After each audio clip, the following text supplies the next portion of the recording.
Everybody loved the way you posted it. Thanks. Your English teacher and your gym teacher are getting married. That's really great.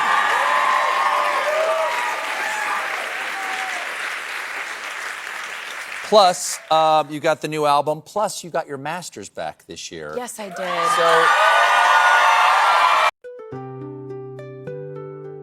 There are moments when you have to stop and ask yourself, is this the first time we're seeing a superstar, someone who spent her entire life under giant stadium lights, reveal her heart this clearly?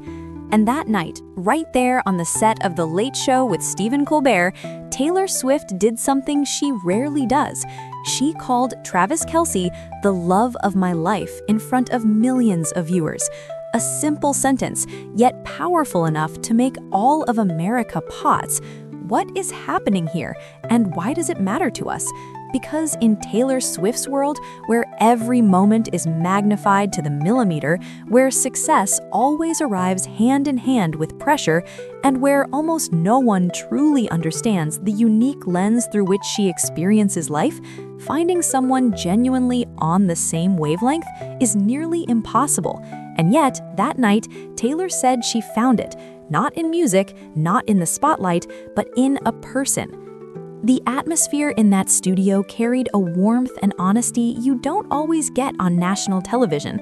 Taylor, at 35, after a year that transformed her life, sat there, calm and open, explaining how she could talk to Travis about anything, even the parts of her life no one else could fully comprehend. Not because he's a football star, but because he's someone who sees her world without judgment, without intrusion, just presence. And when she said that the two biggest milestones of her life, reclaiming her master's and getting engaged to the man she loves, were things that might never have happened, the audience understood this wasn't just a love story. It was a story of gratitude, of a long journey, of finally finding light after years of carrying too much alone. In the quiet seconds after she spoke, viewers could feel it clearly. Sometimes the most precious thing in life is simply being understood, even if only by one person. And that is why this story resonates with all of us who are still searching for a steady place to rest our hearts amid the noise of everyday life. How did this moment make you feel? Share your thoughts in the comments, because sometimes your story is exactly what someone else needs to hear.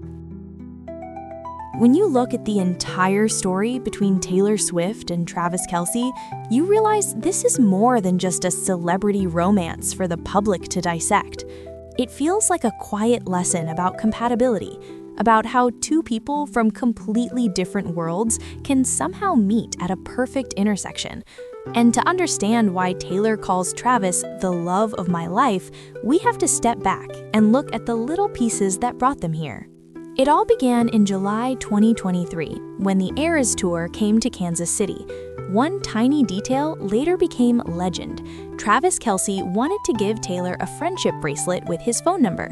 He couldn't, but that failure became the first spark. It felt like the opening scene of a romantic movie, the kind Taylor herself admits she had been writing about since she was a teenager.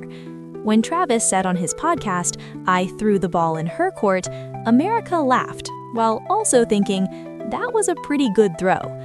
Then, that summer, they met. By September, Taylor showed up at Arrowhead Stadium, sitting next to Travis's mom. That moment wasn't just watching football, it was confirmation that they had been quietly building something, slowly, intentionally, not for the crowd. Taylor said something that made every grown adult nod in agreement. We would never be psychotic enough to hard launch a first date. Because grown people don't love recklessly. They love when they feel safe enough. From there, everything unfolded in a series of moments both ordinary and extraordinary. In October, Taylor brought an entire lineup of A-list friends to watch Travis play, a gesture equal parts warm and supportive. In November, Travis flew to Buenos Aires, stood beside Taylor's dad, and received the now iconic shout-out, "Karma is the guy on the Chiefs." America nearly lost its mind. All of these moments revealed that this wasn't a Hollywood fairy tale. This was a very real relationship, built on New York date nights, family introductions, simple trips, hugs on the sidelines, and unspoken support at all the right times. And then, through 2024 and 2025, they began showing up in each other's lives as though it had always been that way. Taylor joined Travis on stage at Wembley. Taylor attended the Super Bowl and kissed him on the field in front of millions. They took trips, shared ordinary nights, lived moments that outsiders call beautiful, but insiders simply call home. The pinnacle came during Taylor's December 10th appearance on The Late Show. In Stephen Colbert's famously candid setting, she admitted she never thought the two biggest events of her life, reclaiming her music and finding the man meant for her, would ever happen, let alone in the same year. When she said, "I can talk to him about anything," it wasn't a throwaway compliment. It was a quiet confession that after years in the spotlight, she had finally found someone she didn't have to explain herself to. And Travis?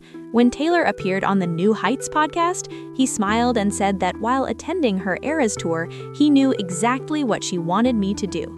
A sentence both sweet and telling, revealing a level of understanding that's rare, as if both of them realized they had been waiting for each other for a very long time. Looking at the timeline of their love, one thing stands out. They never rushed, never showed off, never tried to prove anything to the world. It was simply two adults who knew what they wanted, understanding that love means care, companionship, protecting each other's space, and choosing the future over the noise.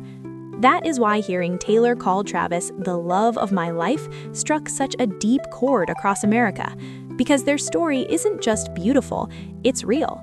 And in today's world, real is the rarest thing of all. Looking back at this journey, from a friendship bracelet that never got delivered at Arrowhead Stadium to the words, "love of my life," echoing through Colbert's studio, one truth becomes clear. The greatest love stories often begin in the smallest, most unexpected moments.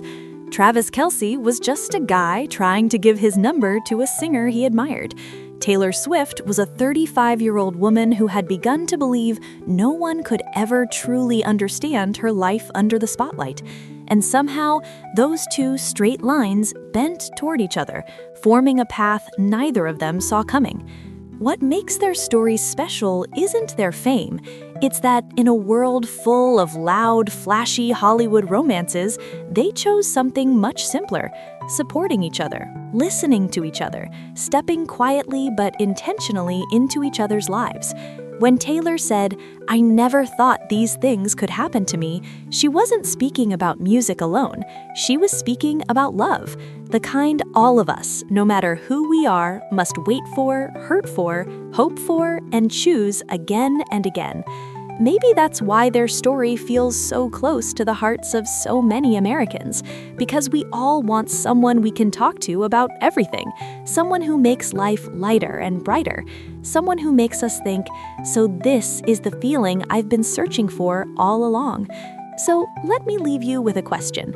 What is the thing in your life that you once thought would never happen until one day, quietly, beautifully, it did?